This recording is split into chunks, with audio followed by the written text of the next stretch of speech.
4 unit rumah semi permanen serta 1 unit ruko yang berada di pinggir Jalan Biren Takengon, tepatnya di Desa Benyo, Kecamatan Juli, Kabupaten Biren, Sabtu sore kemarin hangus terbakar. 5 unit armada pemadam kebakaran dikerahkan ke lokasi.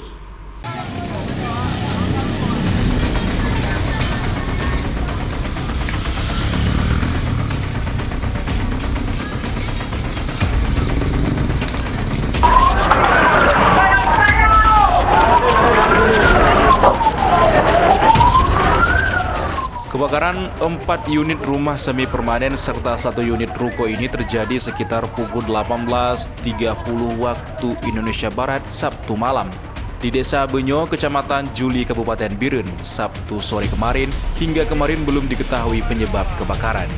Api yang besar cepat menghanguskan bangunan. Warga yang melihat kejadian melaporkan ke petugas pemadam kebakaran.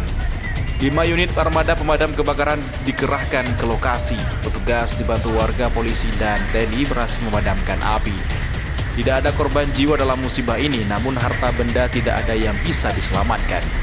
Belum diketahui jumlah kerugian yang diakibatkan oleh kebakaran ini. Dari Kabupaten Biren, Musradi Ainus melaporkan.